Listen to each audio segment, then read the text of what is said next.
Game character வந்து real லைஃப்ல வருது ஓகேவா? உன்னை பார்க்குது, உன் கூட இருக்கும்னு நினைக்கிறியா? லைஃப் வந்து ஆர் ரேட்டட். 10 பேர் 10 விதமாக சொல்லுவான். எது நல்லா இருக்கோ அதை கேட்ச் பண்ணிக்கோ. இந்த பாம்பு இந்த சிரிச்சிட்டே குத்துவாங்க தெரியுமா? அந்த மாதிரி 90 செகண்ட் அந்த இன்டென்சிட்டி இல்லை. போர் தலைவன் he said glory is fleeting, obscurity is forever. நீ கூகுளில் search பண்ணுறீல்ல how to be powerful, how to be a powerful man. இந்த நாட்டோட prime minister elect as a definition of power. Communist என்ன தெரியுமா? அடிப்பட்டாலும் ஜெயிக்கணும். கஷ்டப்படுறவன் ஜெயிச்சா அந்த ஊரே கொண்டாடும். இந்த நண்பன் படத்தில் லைஃப் இஸ் ரேஸ் அப்படின்னு சொல்லி காமெடியாக சொல்லிட்டாங்க. நான் சொல்கிறேன் லைஃப் இஸ் வார். இந்த Vikings they are very aggressive. Hello everyone, welcome to Bold and Strong. I am Vaishnav.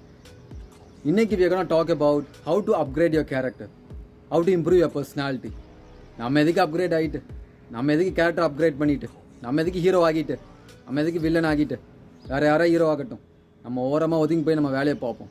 உள்ளுக்குள்ளே you want to be strong, rich, powerful and charismatic. அவனும் மனுஷன்தான், நீ மனுஷன்தான். அவனால ஹீரோ ஆக முடியுது, உன்னால ஹீரோ ஆக முடியல. என்பிசியா? Of course I'm real. What path have you chosen, sir? Shut up! You're just jealous. Bye.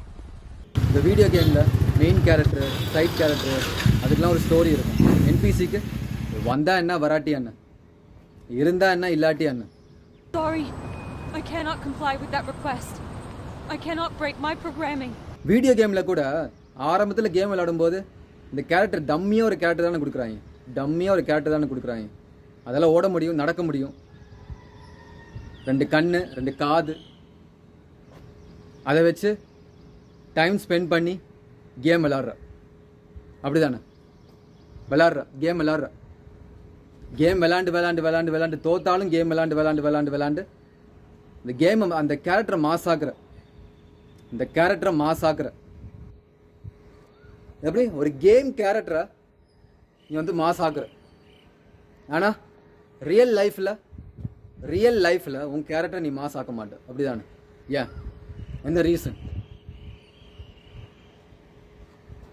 ஒரு எக்ஸாம்பிள் சொல்கிறேன். அந்த கேரக்டர் வந்து அந்த கேம் கேரக்டர் வந்து ரியல் லைஃப்பில் வருது ஓகேவா? உன்னை பார்க்குது, உன் கூட இருக்கும்னு நினைக்கிறியா?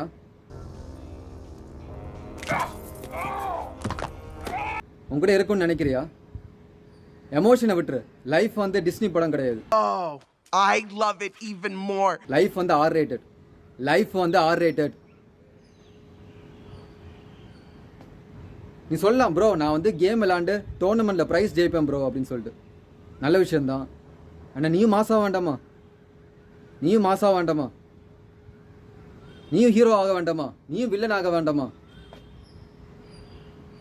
மாசாகு, ஹீரோ தான் ஆகி பாரு. சரி, நீ முடிவு பண்ணிட்ட நான் வந்து கேரக்டரை வந்து மாற்றணும். I need to have a strong personality. I need to have a bold personality. Okay, first உனக்கு தெரியணும்ல எந்த மாதிரி கேரக்டர் ஆகணும் அப்படின்னு சொல்லிட்டு. Identify the character. Notepad open பண்ணு ஃபோனில். Type what type of character I want to become. What type of character I want to become. Who inspires me the most? Who inspires me the most? இந்த game character, fictional character அதெல்லாம் வேண்டாம். Movie character அதெல்லாம் வேண்டாம். Real life character. Coffee குடி, யோசி எந்த மாதிரி character ஆகணும்னா. Do I want to become strong, bold, charismatic? Do I want to become strong, charismatic, military character? Do I want to become strong, funny, talkative character? எந்த மாதிரி character ஆகணும்னு சொல்லி நீ யோசி ஃபர்ஸ்ட். அதை ஐடென்டிஃபை பண்ணணும். Okay, once you identify that you need effort போடணும்ல. ஒவ்வொரு நாளும் நீ எஃபர்ட் போடணும். எஃபர்ட் போட்டால் தான் உன்னால் மாற முடியும். So you have to focus on the input. Try பண்ணு. Do you want to become strong? You go to gym. I want to become talkative. I want to become charismatic. அப்படின்னா you talk to people. கூகுளில் search பண்ணு how to talk to people, how to start conversation with people. 10 பேர் 10 விதமாக சொல்லுவான். எது நல்லா இருக்கோ அதை கேட்ச் பண்ணிக்கோ. செட் ஆகலையா யூ அடாப்ட். செகண்ட் எது நல்லா இருக்கோ அதை ஃபாலோ பண்ணு. இந்த ஸ்ட்ராங் பர்சனாலிட்டிக்கு அடிப்படையாக ஓகேவா, அடிப்படையாக ஒன்று இருக்குது. இந்த ஃபவுண்டேஷன் சொல்லுவாங்கள்ல, அது ஒன்று இருக்குது ஓகேவா. Don't be a snake. அதாவது இந்த கூட்டத்தில் இருக்கும்போது அவனை புகழ்ந்து தள்ளுவேன், அவன்கிட்ட சிரித்து பேசுவேன். அவன் போனதுக்கப்புறம் அவனை பற்றி கேவலமாக பேசுவேன். இந்த பாம்பு இந்த சிரிச்சிட்டே குத்துவாங்க தெரியுமா, அந்த மாதிரி இருக்காது, பச்சோந்தியாக இருக்காது. நான் அந்த மாதிரி கிடையாது, என்றைக்குமே அந்த மாதிரி இருந்ததில்லை. So if you want to have a strong personality அந்த மாதிரி இருக்காது. அப்படி இருந்தியா அதை மாற்றிக்கோ. இல்லாதவன் அவன் மாசு தான். சரி ஓகே, நீ வந்து கேரக்டர் வந்து டிசைட் பண்ணிட்ட, இந்த மாதிரி ஆகணும் அப்படின்னு சொல்லி நீ டிசைட் பண்ணிட்ட. So you are focusing on the input. ஒவ்வொரு நாளும் நீ போடுற எஃபர்ட் போடுற, 30 days 60 days 90 days எல்லா நாளும் நீ எஃபர்ட் போடுற. ஒவ்வொரு நாளும் நீ ஜிம் போகிற, டெய்லிக்கு எஃபர்ட் போடுற. பேச பிடிக்கலனாலும் பேசுகிற, you improving your communication skills. பேசுகிற எல்லாத்தையுமே பேசுகிற, பேச பிடிக்காதவன்ட்ட கூட நீ பேசுகிற. புதுசாக பிஸ்னஸ் ஸ்டார்ட் பண்ணுற, புதுசாக யூடியூப் சேனல் ஸ்டார்ட் பண்ணுற. You learning everything about video skills, everything about YouTube channel, everything about the skills what you can develop. நீ எல்லாத்தையுமே திங்க் பண்ணி நீ டைம் அண்ட் எனர்ஜி எல்லாமே வந்து யூ ஃபோக்கஸிங் ஆன் தட். உங்களுக்குள்ள அந்த ஃபயர் இருக்குது, உனக்குள்ள அந்த எனர்ஜி இருக்குது, ஓகேவா? டைம் அண்ட் எனர்ஜி எல்லாத்தையுமே நீ ஃபோக்கஸ் பண்ணுற. ஸோ என்ன ஆகுது, ஒவ்வொரு நாளும் நீ எஃபோர்ட் போடும்போது என்ன ஆகுது, 91st day நீ பார்க்குற, ஓகே பரவாயில்ல ஜிம்மில் போயிட்டு ஓகே உடம்புலாம் மாஸ் ஆகிருக்கு, பைசப்ஸ் ட்ரைசப்ஸ்லாம் வந்திருக்கு, இன்ஸ்டாகிராமில் போஸ்ட் போடுற லைக்ஸ்லாம் வருது, உன்னால் பேச முடியுது. இதுக்கு வேறு சோஷியல் ஆன்சைட்டிலாம் இல்லை. You are able to talk to people. Business அதெல்லாம் வந்து ஒரு பிரச்சனையுமே இல்லை, எல்லாம் அப்படியே மாசாக போகுது. ஸோ என்ன ஆகுது, 92nd day அந்த இன்டென்சிட்டி இல்லை. ஜிம்முக்கு போகும்போது சும்மா அப்படியே மொக்கையாக ஏதோ ஒர்க் அவுட் பண்ணுற அந்த ஃபயர் இல்லை உன்ட்ட. புதுசாக எதுவுமே நீ கற்றுக்கிறது இல்லை. You R not learning anymore. போக போக போக நீ வந்து ஜிம்முக்கே போகிறதில்ல. ஒரு நாள் ஜிம்முக்கே போகிறதில்ல. இதுக்கப்புறம் எதுக்கு போயிட்டு அதான் மாதம் உடம்பு வச்சிட்டேனே அப்படின்னு சொல்லிட்டு ஜிம்முக்கே போகிறதில்ல. என்ன ஆகும், இந்த 90 days வேறு லெவலில் நீ ஒர்க் அவுட் போட்டியில்ல, உடம்பு மாசாக வச்சில்ல, அது slowly you are degrading, slowly you are degrading, you are downgrading yourself, strongலேருந்து weak. So you are slowly degrading yourself. அதான் ட்விஸ்ட்டு. நீ 90 days மாசாக ஒர்க் அவுட் பண்ணிட்டே அப்படின்னு சொல்லிட்டு அப்படி நீ நிப்பாத முடியுமா? இல்லை. You have to work out every single day நீ வந்து மெயின்டைன் பண்ணும் அந்த உடம்ப. அதுதான் வேலையாக இருக்கட்டும். நீ வந்து நல்லா பெர்ஃபார்ம் பண்ணிட்ட அப்படின்னு சொல்லிட்டு அப்படியே இருக்க முடியுமா? இல்லை. You have to perform every single day, இல்லைன்னா வேலை போயிடும். அதான் ட்விஸ்ட்டு இல்லையா? 90 days நான் மாசாக ஒர்க் அவுட் பண்ணிட்டேன் அப்படின்னு சொல்லிட்டு அப்படியே இருக்க முடியுமா? இல்லை. You have to work out every single day. அப்போ தான் அந்த உடம்பு வந்து மாசாக இருக்கும். அதை மெயின்டைன் பண்ணணும் ஒவ்வொரு நாளுமே. நெப்போலியன் போனபார்ட், ஓகேவா, one of the greatest commander, போர் தலைவன். He said, glory is fleeting, obscurity is forever. obscurityனா ஒன்றுமே இல்லாதது, க்ளோரினா மகிமை. glory is fleeting, obscurity is forever. அதாவது நீ வந்து மாசாக ஒர்க் அவுட் பண்ணியில, 90 days வேறு லெவலில் ஒர்க் அவுட் பண்ணியில, உடம்பு மாசாக சூப்பர் ஹீரோ மாதிரி இருக்குது. பட் அதோட நிப்பாட்ட முடியுமா? இல்லை. நீ ஒவ்வொரு நாள் மெயின்டைன் பண்ணணும், ஒவ்வொரு நாள் நீ ஒர்க் அவுட் பண்ணணும், அந்த உடம்பை மெயின்டைன் பண்ணணும், ஒவ்வொரு நாள் எஃபர்ட் போடணும், அந்த தக்க வச்சுக்கணும். அப்போ மட்டும்தான் உன்னால் வந்து ஒவ்வொரு நாளும் நீ வந்து அந்த உடம்பை வந்து மாசாக பார்த்துக்க முடியும். ஸோ ஒவ்வொரு நாள் நீ எஃபர்ட் போடணும். ஜாபாக இருக்கட்டும், நீ வந்து ஒவ்வொரு நாள் ஸ்கில்ஸை வந்து நீ லேர்ன் பண்ணிகிட்டே இருக்கணும், இல்லைனா யூ வில் பி ரீப்ளேசபிள். எந்த ஒரு விஷயமா இருக்கட்டும், பணம், பதவி, பொருள் எல்லாமே அப்படி தான். அதான் ட்விஸ்ட்டு. நீ கூகுளில் சர்ச் பண்ணுறீல்ல, how to be powerful, how to be a powerful man. இந்த நாட்டோட பிரைம் மினிஸ்டர் எலெக்ஷன் ஜெயிச்சிட்டாரு அப்படின்னு சொல்லிட்டு அப்படியே இருக்க முடியுமா? இல்லை. இதுக்கு மேலே தான் அவர் வந்து he has to take decision. ஃபைனான்ஸாக இருக்கட்டும், டிஃபென்ஸாக இருக்கட்டும், எந்த ஒரு செக்டராக இருக்கட்டும், he has to make decision. ஒரு நாட்டோட தலைவன், ஒரு நாட்டோட ராஜா போரில் ஜெயிச்சிட்டாரு, இந்த நாடு என்னோட இது அப்படின்னு சொல்ல முடியுமா? இல்லை. ஒவ்வொரு நாள் அவன் நாட்டை ஆளணும், ஒவ்வொரு நாள் மெயின்டைன் பண்ணணும். ஒவ்வொரு நாள் இன்னொரு நாட்டு ராஜா வந்து போருக்கு வருவான். he has to prepare for war every single day. Business menu கஷ்டப்பட்டு உழைச்சி அவன் பிஸ்னஸை கொண்டு வந்துட்டான், மக்கள்லாம் அவன் ப்ராடக்ட் வாங்க ஆரம்பிச்சிட்டாங்க. அதோட நிப்பாட்ட முடியுமா? இல்லை. he has to improve his business, he has to grow his business, he has to expand his business. Customer mind set புரிஞ்சுட்டு he has to bring new products. இல்லைன்னா செகண்டில் இருக்கவன், தேர்டில் இருக்கவன், ஃபோர்த்தில் இருக்கவன், அவனுக்கு அந்த பிளேஸ் வேணும், இந்த ஃபர்ஸ்ட் பிளேஸ் வேணும். he will be competing. அதனால் ஃபஸ்ட்டில் இருக்கவன் அவன் அப்படியே அவன் நிலைநாட்டி நிற்கணும், தக்க வச்சுக்கணும் அவன் பொசிஷனை. ஸோ ஒவ்வொரு நாளும் அவன் எஃபர்ட் போடணும். அதுதான் பவர். புரியுதா? that's the definition of power. ஒவ்வொரு நாள் நீ மெயின்டைன் பண்ணும், ஒவ்வொரு நாள் நீ வந்து you have to be 5 steps ahead of them. அதுதான் பவர். ஒரு குரூப் இருப்பாங்க, ஐ லவ் த வே ஐ ஆம், ஐ லைக் த வே ஐ ஆம் அப்படின்னு சொல்லிட்டு. சரி, நீ அப்பா அம்மாவுக்கு உதவியாக இருந்தீன்னா நல்ல விஷயம். ஏன்னா எதுக்குமே உதவாமல் ஐ லவ் த வே ஐ ஆம், ஐ லைக் த வே ஐ ஆம் அப்படின்னா உன்னை நீயே லவ் பண்ணிக்கோ. அதாவது உன் அப்பா அம்மா கஷ்டப்பட்டு உன்னை படிக்க வச்சு, அவங்க கஷ்டப்பட்டாலும் நீங்கள் சோறு போட்டு வளர்த்து நீ பெரியவனா ஆவனா ஏதாவது அவங்களுக்கு உதவியாக இருப்ப அப்படின்னு சொல்லி அவங்க கஷ்டப்பட்டு உன்னை படிக்க வராங்க. நீயே எதுவுமே பண்ணாமல் அப்படியே இருந்தீங்கன்னா எப்படி? நீ ஏதோ ஒரு வேலைக்கு போறியா, ஏதோ ஒரு கஷ்டப்படுறியா, அது மகிமை. நீ கஷ்டப்படுறியா, வேலைக்கு போறியா, அது மகிமை. எதுவுமே பண்ணலனா அது எப்படி? கம்யூனிசம் என்ன தெரியுமா? இந்த படத்துலலாம் சொல்லுவாங்களே கம்யூனிசம். நான் சொல்லட்டுமா? டெஃபினிஷன் சொல்கிறத விட எக்ஸாம்பிள் சொல்கிறேன். நீ வந்து ஒரு கம்பெனி ஸ்டார்ட் பண்ணுற, கம்பெனியில் 100 பேருக்குமே வந்து 5 லட்சம் கொடுக்குற, ஓகேவா? ஏன்னா ரூல் என்னன்னா, நீங்கள் வந்து 100 பேருமே வந்து ப்ராஃபிட் எடுத்தால் அவங்க வந்து உங்களுக்குள்ளே ஷேர் பண்ணிக்கணும். ஒருத்தன் லாஸாக இருக்கான் அப்படின்னு சொல்ல அவங்கள நீ பார்த்துக்கணும் அப்படின்னு சொல்கிறேன். ஸோ 6 மாதம் போகுது, அவங்களுக்குள்ள ப்ராஃபிட் லாஸ்லாம் இருக்குது. ஸோ அவங்க வந்து ஷேர் பண்ணிக்கிறாங்க. 1 வருஷம் ஆகுது. ஒரு சில பேர் வேலையே பார்க்க மாட்டேங்கிறாங்க. எப்படி? ஒரு சில பேர் வேலையே பார்க்க மாட்டேங்கிறாங்க. எதுக்கு? அதான் இன்னொருத்தன் வேலை பார்ப்பான், அவனோட ப்ராஃபிட் எனக்கு கிடைக்கும், அதை வச்சு நான் சம்பாதிச்சுப்பேன், அதை வச்சு நான் மெயின்டைன் பண்ணிக்கலாம், அதை வச்சு நான் வாழ்ந்துக்கலாம் அப்படின்னு சொல்கிறோம். ஸோ ஒரு சில பேர் வேலையை பார்க்குறது இல்லை. இந்த கஷ்டப்பட்டு உழைக்கிறான்ல, அவன் யோசிக்கிறான், என்னடா இது எவ்வளோ கஷ்டப்பட்டாலும் என்னால் வந்து முன்னேற முடியல அப்படின்னு சொல்லிட்டு.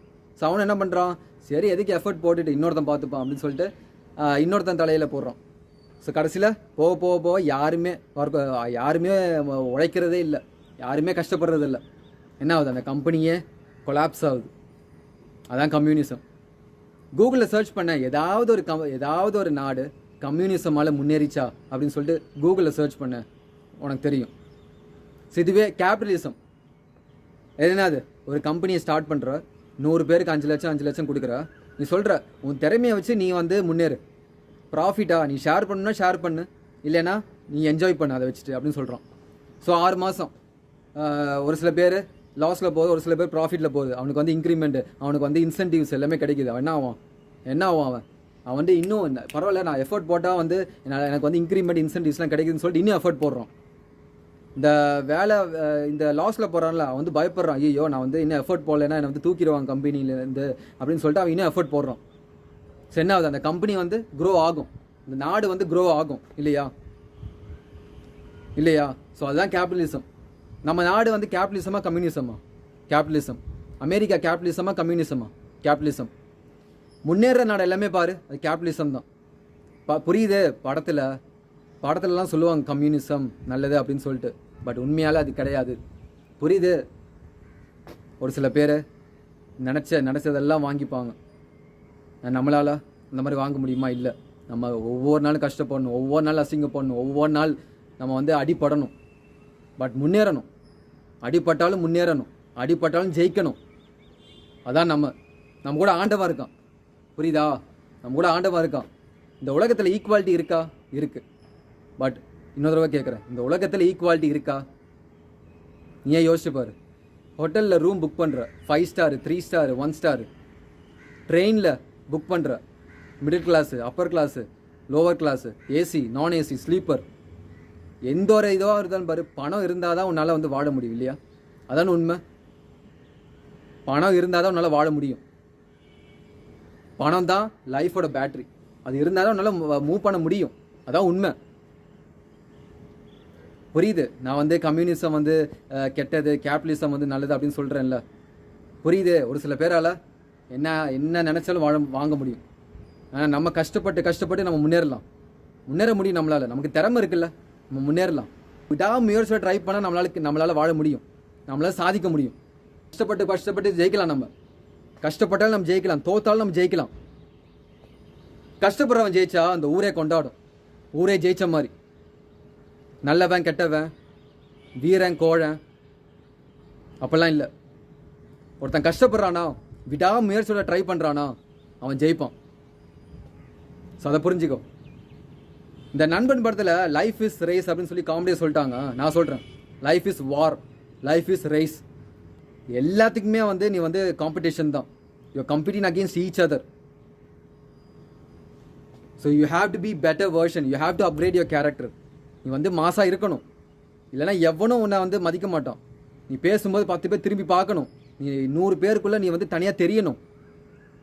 அது என்ன தப்பு இருக்குது? நீ மாஸ் ஆகு. அதுதான் சொல்கிறேன்.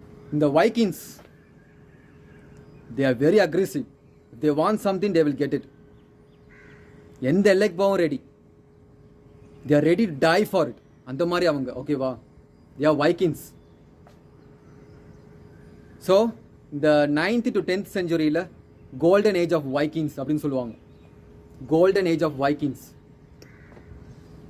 அவங்க பேரை கேட்டாலே பயப்படுவாங்க. அந்த மாதிரி அவங்க பேரை கேட்டாலே அவங்க பயப்படுவாங்க. அந்த மாதிரி வேற லெவல் எஃபெக்ட். வைக்கிங்ஸ் தான் மாசு அந்த மாதிரி அந்த டைமில். ஸோ ராக்னர் லாட்ப்ரோக் அப்படின்னு சொல்லி ஒரு வைக்கின் இருக்கான். அவனுக்கு ரொம்ப நாளாகவே ஒரு ஆசை. he wants to sail west. அவனுக்குள்ளே ஏதோ ஒரு ஃபீலிங் என்னமோ இருக்கு அங்கே, நான் போய் பார்க்கணும் அப்படின்னு சொல்லிட்டு. யாருமே அங்கே அந்த பக்கம் போனதில்லை ஓகேவா? nobody has ever sailed west. அந்த ஊரில் எல்லாம் சொல்கிறாங்க அங்கே வந்து எதுவுமே கிடையாது, இங்கே லேண்டு கிடையாது, அங்கே வந்து வேஸ்ட் லேண்டு எதுவுமே கிடையாது அப்படின்னு சொல்லிட்டு. வைக்கிங்ஸ் எப்படின்னா ஊர் ஊராக போயிட்டு they go to war, they raid the village, they take everything from the village. அதுதான் அவங்க வைக்கிங்ஸ். பட் ராக்னர் யோசிக்கிறான், நான் போகணும், எனக்குள்ளே ஏதோ ஒரு ஃபீலிங் இருக்குது, அங்கே என்னமோ இருக்குது அப்படின்னு சொல்லிட்டு. ஸோ ஒரு நைட் டைம் பீச்சில் ஃபுல் மூணு அவன் பார்க்குறான். இந்த கடல் அலைகளில் கிளாஷ் ஆகுது, இடி மின்னல் சவுண்டு, மழைலாம் பயங்கரமாக பெய்யுது, சூறாவளி. பட் ஸ்டில் அவன் நிற்கிறான், நின்றுட்டு பார்க்குறான். அவன் நான் வந்து I have to go there, I have to go there அப்படின்னு சொல்லிட்டு. ரிஸ்க்கு தான், but still I have to go there அப்படின்னு சொல்லிட்டு. ஸோ என்ன வரான், ரைட்டு பார்த்துக்கலாம், நான் போகிறேன், என்ன என்ன நடந்தாலும் பார்த்துக்கலாம், I have to go there, I will find out. ஆண்டவன் இருக்கான் நம்ம கூட, ஆண்டவன் இருக்கான் என் கூட அப்படின்னு சொல்லிட்டு ஒரு டீமை ரெக்ரூட் பண்ணுறான். போட்டில் selling to west. So 10 days, 20 days, 30 days, 40 days, 50 days, 60 days அப்படியே போகுது டைமு, அப்படியே போகுது நாள். இன்னும் லேண்ட் எதுவுமே பார்க்கல. இந்த சூறாவளி, இந்த மழை, இடி மின்னல், ஃபுட்டுக்கு பஞ்சம், தண்ணிக்கு பஞ்சம், நிறைய பேர் இறந்து போகிறாங்க. ராக்னர் வந்து கன்வின்ஸ் பண்ணுறான், இல்லை இன்னும் கொஞ்சம் நாளில் வந்துடும் அப்படின்னு சொல்லிட்டு. அவன் கன்ஃபியூஸ்டாக இருக்கான் ராக்னர். ஐயோ இவ்வளோ தூரம் வந்துட்டோம், இன்னும் கொஞ்சம் தூரம் போவோன்னு சொல்லிட்டு அவன் போகிறான். ஸோ ஒரு நாள் லேண்டை பார்க்குறாங்க, they're getting ready to fight. இந்த battle axe, shield, war hammer எல்லாம் போட்டு they are ready to go to war. So they're raiding the village, ஓகேவா? They're raiding the village, they're raiding the village, they're taking everything, gold, food எல்லாத்தையுமே எடுத்துகிட்டு அவன் ஊருக்கு return ஆகுறாங்க. ஊர் மக்கள்லாம் பார்த்துட்டு பிரமிச்சு போய் நிற்கிறாங்க. என்னடா அது இவ்வளோ கோல்டோட வராங்க, வெஸ்ட்டில் தான் எதுவுமே இல்லைன்னு கேள்விப்பட்டானே, எப்படா இது, என்னடா அப்படி அப்படின்னு சொல்லிட்டுருக்காங்க. ராக்னரை புகழ்ந்து தள்ளுறாங்க, கடவுள் மாதிரி பார்க்குறாங்க எல்லாரும். ராக்னர் பேர் தெரியாமல் அந்த உலகமே இல்லை, அந்த ஊரே இல்லை. he did the impossible. எல்லாரும் முடியாது முடியாது முடியாதுன்னு சொல்லிட்டு இருந்தாங்க. But he did the impossible. he did the impossible. அவன் நாட்டுக்கே தலைவன் ஆகிறான் ராக்னர் லாட்ப்ரோக். எப்படி பயம் இருந்தாலும் அந்த துணிச்சல் அது இருக்கணும் வாழ்க்கையில். பயம் இருக்கும், எல்லாருக்குமே பயம் இருக்கும். பயம் இல்லாதவன் அவன் பொய் சொல்கிறான். பயம் எல்லாருக்குமே இருக்கும். பட் துணிச்சலோட நீ வந்து you have to put in the effort. விடாமுயற்சியோட நீ ட்ரை பண்ணும், ஆண்டவன் இருக்கான் அப்படின்னு சொல்லிட்டு. விடாமுயற்சியோட ட்ரை பண்ணின்னு வச்சுக்கோவேன், you can get whatever you want. அதான் ராக்னர் லாட்ப்ரோக். அதே டைமில் இன்னொருத்தனுக்கு வாழ்க்கையில் சாதிக்கணும் அப்படின்னு சொல்லிட்டு அவனும் பீச்சில் போய் நிற்கிறான். ஃபுல் மூணு, இந்த இடி மின்னல் சவுண்டு, சூறாவளி, மழைலாம் பயங்கரமாக பெய்யுது. அதை பார்த்துட்டு அப்படியே போகிறான் பயந்துட்டு. ஐயோ இதெல்லாம் நமக்கு வேண்டாம், ரிஸ்க் இது அப்படின்னு சொல்லிட்டு போகிறான். அவன் பேர் யாருக்குமே தெரியாது, நோபடி கேர்ஸ். வரலாறு எடுத்து பாரு, யார் பேர் பேசப்படுது? One who has the courage to two anything they want. So எவ்வளோ பெரிய தடையாக இருந்தாலும் சரி, அந்த தடையை உடை, சரித்திரம் படை. அதான் சொல்லுவேன். இப்போ நீயே யோசியேன், நீயே பீச்சுக்கு போ, ஒரு 7-7:30 போல் நீ பீச்சில் நில்லு. நீ வந்து உனக்கு தெரியும் அந்த எஃபெக்ட், இந்த மைண்ட் செட்டு. நான் சொல்கிறேன், போய் நில்லு. ஒரு வுடன் போட்டில் அவ்வளோ தூரம் போயிட்டு திருப்பி வந்திருக்காங்க இந்த வைக்கிங்ஸு. மீனவர்களுக்கெல்லாம் தெரியும் நான் என்ன சொல்கிறேன்னு. அந்த இன்டென்சிட்டி, அந்த எஃபெக்ட்டு, மழை பெய்யும் போது, அந்த சூறாவளி வரும்போது அதெல்லாம் வேறு லெவலு. வெறும் ஒரு வுடன் போட்டில் they are going there all across இந்த இங்கிலாண்டே வந்து மாட்டி அமைச்சிட்டாங்க வைக்கிங்ஸ். வேறு லெவலில். ஸோ அதான் சொல்கிறேன், கேரக்டரை மாற்று, ஹீரோ ஆகி பாரு, வில்ல ஆகி பாரு, தப்பே இல்லை. ஸோ தடை, அதை உடை, சரித்திரம் படை.